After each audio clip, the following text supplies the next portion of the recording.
Hi hello SSLC biology genetics of life എന്ന first ചാപ്റ്ററിൻ്റെ next പാർട്ടിലേക്ക് എല്ലാവർക്കും സ്വാഗതം. നമ്മളിനി പഠിക്കേണ്ടത് page number 19, similarities and differences in characteristics. Similarities and differences in characteristics, അതായത് സ്വഭാവത്തിലെ സാമ്യ വ്യത്യാസങ്ങൾ, അതാണ് നമുക്കിനി പഠിക്കേണ്ടത്. അപ്പോൾ നമുക്ക് ടെക്സ്റ്റ് നോക്കാം. Some characteristics of parents are also found in their children. ശരിയാണ്. അതായത് പേരൻസിൻ്റെ അല്ലെങ്കിൽ മാതാപിതാക്കളുടെ ചില സവിശേഷതകൾ കുഞ്ഞുങ്ങൾക്ക് തീർച്ചയായിട്ടും ഉണ്ടായിരിക്കും. Isn't it also common to see certain characteristics in children which differ from their parents. പക്ഷേ ഇതിൽ നിന്നും വ്യത്യസ്തമായ പ്രത്യേകതകളും ചിൽഡ്രൻ ഉണ്ടാകും, അല്ലെങ്കിൽ കുട്ടികൾക്ക് തീർച്ചയായിട്ടും ഉണ്ടാകും. ഇല്ലെന്നുണ്ടെങ്കിൽ എല്ലാവരും ഒരുപോലെ ഇരിക്കില്ലേ? അച്ഛനും കുഞ്ഞുങ്ങളും അല്ലെങ്കിൽ അമ്മയും കുഞ്ഞുങ്ങളും എല്ലാം ഒരുപോലെ ഇരിക്കില്ലേ? അപ്പം അച്ഛനിൽ നിന്നും അമ്മയിൽ നിന്നും പകർന്നു കിട്ടുന്ന കുറേ പ്രത്യേകതകൾ ഉണ്ടാകും. അതുകൂടാതെ അവർക്ക് അവരുടേതായ ചില പ്രത്യേക സവിശേഷതകളും ഉണ്ടായിരിക്കും. അപ്പോൾ അവിടെ കോളം നോക്കിക്കേ. ഹെറിഡിറ്റി ഈ ചാപ്റ്ററിൽ ആദ്യമായിട്ട് വന്ന വാക്കാണെന്ന് എനിക്ക് തോന്നുന്നു. Heredity refers to the transmission of characteristics from parents to their offsprings. എന്താണ് ഹെറിഡിറ്റി അല്ലെങ്കിൽ പാരമ്പര്യം എന്ന് പറഞ്ഞാൽ എന്താണ്? നമ്മൾ ഈ പാരമ്പര്യം എന്നുള്ള വാക്ക് നമ്മൾ സാധാരണ ഉപയോഗിച്ച് വരുന്ന ഒരു വാക്കാണ്, അല്ലേ? അപ്പോൾ എന്താണ് പാരമ്പര്യം അല്ലെങ്കിൽ ഹെറിഡിറ്റി എന്ന് വെച്ചാൽ? Heredity refers to the transmission of characteristics from parents to their offsprings. അപ്പോൾ മാതാപിതാക്കളിൽ നിന്ന് കുഞ്ഞുങ്ങളിലേക്ക് കൈമാറ്റം ചെയ്ത് കിട്ടുന്ന സവിശേഷതകളെയാണ് നമ്മൾ ഹെറിഡിറ്റി അല്ലെങ്കിൽ പാരമ്പര്യം എന്ന് പറയുന്നത്. Variations are the characteristics expressed in offsprings that differ from their parents. അപ്പോൾ എന്താണ് വേരിയേഷൻ അല്ലെങ്കിൽ വ്യതിയാനങ്ങൾ എന്ന് പറഞ്ഞാൽ എന്താ? ഈ അച്ഛനമ്മമാരിൽ നിന്ന് വ്യത്യസ്തമായി കുഞ്ഞുങ്ങളിൽ പ്രകടമാകുന്ന സവിശേഷതകളെയാണ് നമ്മൾ വേരിയേഷൻ അല്ലെങ്കിൽ വ്യതിയാനം എന്ന് പറയുന്നത്. അപ്പോൾ ഇതിന് കാരണം എന്താണെന്നറിയാമോ? Genes inherited from the parents are responsible for both heredity and variation. അപ്പോൾ മാതാപിതാക്കളിൽ നിന്ന് കുഞ്ഞുങ്ങൾക്ക് ലഭിക്കുന്ന ജീനുകളാണ് ഈ പറഞ്ഞ ഹെറിഡിറ്റിക്കും അതുപോലെ തന്നെ വേരിയേഷനും കാരണം. അപ്പം ഇവിടെ 3 കാര്യങ്ങൾ പറയുന്നുണ്ട്. ഹെറിഡിറ്റി എന്താണ്, വേരിയേഷൻ എന്താണ്, അതിന് കാരണം എന്താണ്. Then the historical path that lead science to the discovery of gene is pivotal, അല്ലേ?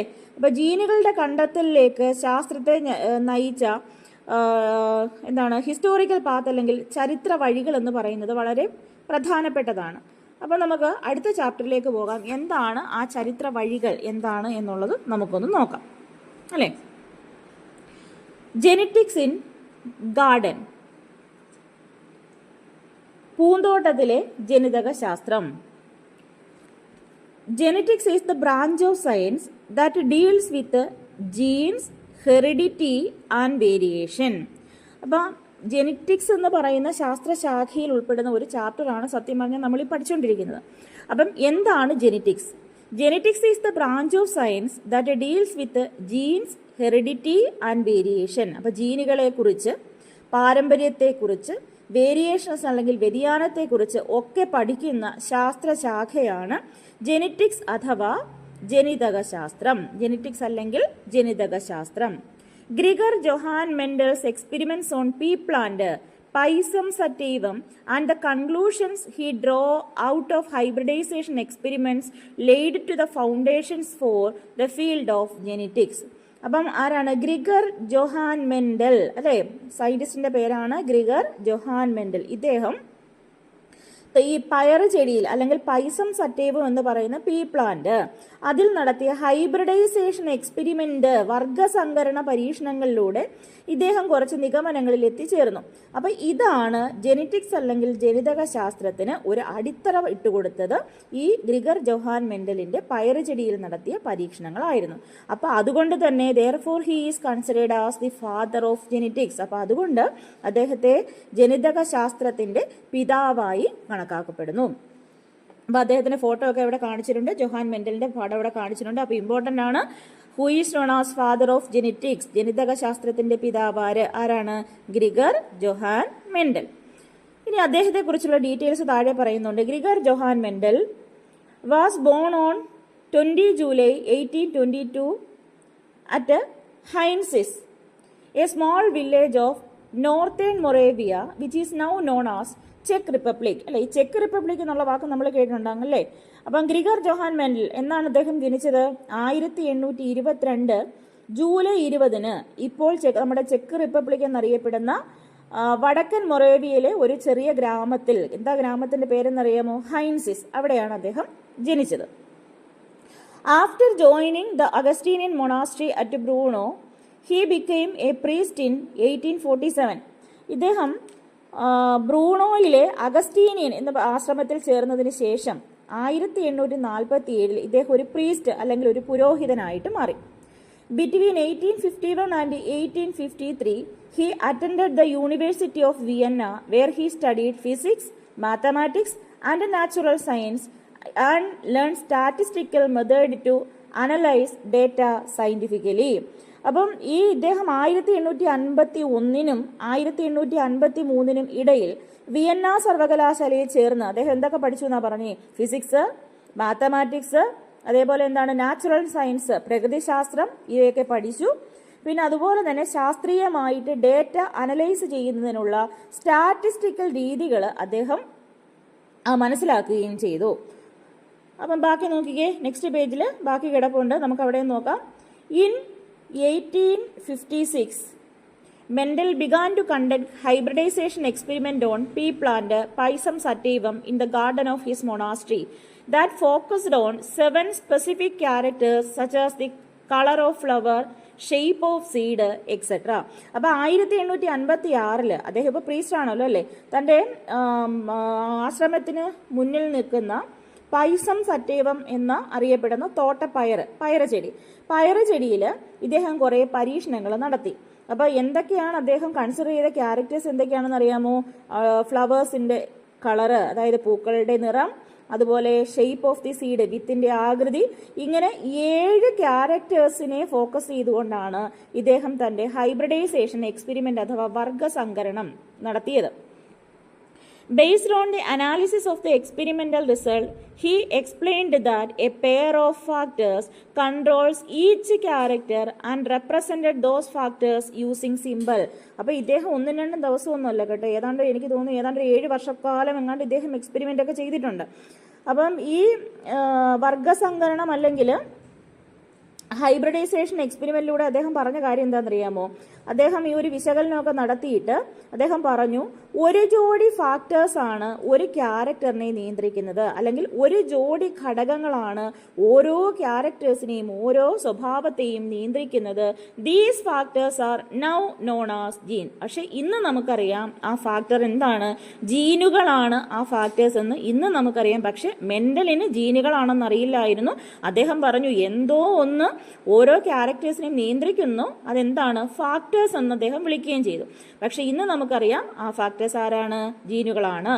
Gregor Mendel's conclusions were known as laws of inheritance. അല്ലെ, ഗ്രിഗർ മെൻഡലിന്റെ ഈ കൺക്ലൂഷനെ എന്താ അറിയപ്പെട്ടത്? ലോസ് ഓഫ് ഇൻഹെറിറ്റൻസ് അല്ലെങ്കിൽ പാരമ്പര്യ പ്രേഷണ നിയമങ്ങൾ എന്ന് അറിയപ്പെട്ടു. പാരമ്പര്യ പ്രേഷണ നിയമങ്ങൾ അല്ലെങ്കിൽ ലോസ് ഓഫ് ഇൻഹെറിറ്റൻസ് എന്നറിയപ്പെട്ടു. These laws was provide the fundamental genetic framework to understand heredity and variation.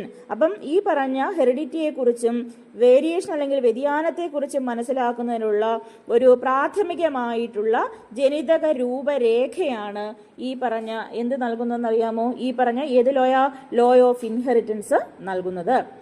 In 1865 he presented his findings in natural history science at Brno.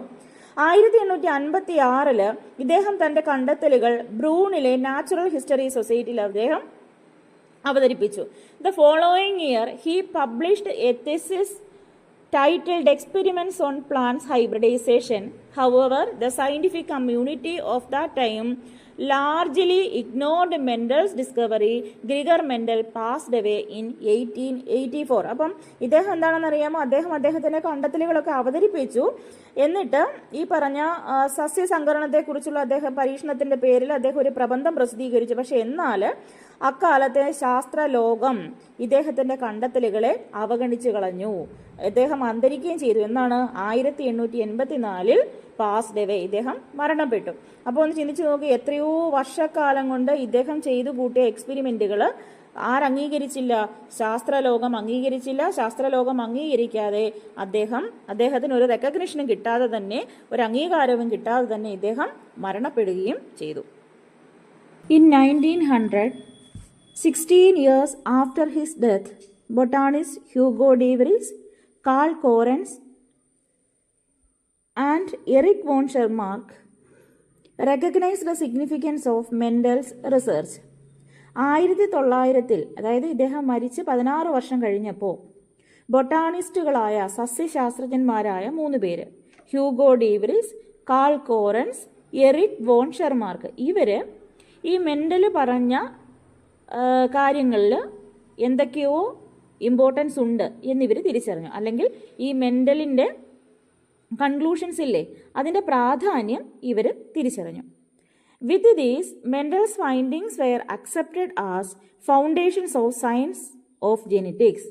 അപ്പോൾ ഇതോടൊപ്പം ഈ ജനിതക ശാസ്ത്രം എന്ന ബ്രാഞ്ചിൻ്റെ ശാസ്ത്രശാഖയുടെ നിർണായക അടിത്തറയായിട്ട് നമ്മളുടെ ഈ മെൻഡലിൻ്റെ കൺക്ലൂഷൻസിനെ, മെൻഡലിൻ്റെ കണ്ടുപിടുത്തങ്ങളെ അംഗീകരിക്കപ്പെട്ടു. അതായത് ഒന്ന് ആലോചിക്കണം, ഈ മനുഷ്യൻ ഏകദേശം 7 വർഷക്കാലം കിടന്ന് പരീക്ഷണങ്ങൾ നടത്തി അതിൻ്റെ കൺക്ലൂഷൻസ് കൊണ്ടുവന്നപ്പോൾ ശാസ്ത്രലോകം ഇത് അംഗീകരിച്ചില്ല. അദ്ദേഹം മരിച്ച് 16 വർഷം കഴിഞ്ഞതിന് ശേഷമാണ് ഇദ്ദേഹം പറഞ്ഞതിനകത്ത് ഫാക്റ്റ് ഉണ്ട് എന്ന കാര്യം ലോകം അംഗീകരിച്ചത്. Genetics has grown into most extensive branch of science through numerous contributions of various scientists. അപ്പം വിവിധ സയൻറ്റിസ്റ്റുകളുടെ സംഭാവനകളിലൂടെയാണ് ഇത്രയും ഡെവലപ്ഡ് ആയിട്ടുള്ള അല്ലെങ്കിൽ ഇത്രയും വിപുലമായ ഒരു ബ്രാഞ്ചായിട്ട് അല്ലെങ്കിൽ ഒരു ശാസ്ത്രശാഖയായിട്ട് ജെനറ്റിക്സ് വളർന്നത്. അപ്പോൾ ഇതാണ് നമ്മുടെ scientist Hugo De Vries, Carl Correns, Erich von ഷെർമാർക്ക്.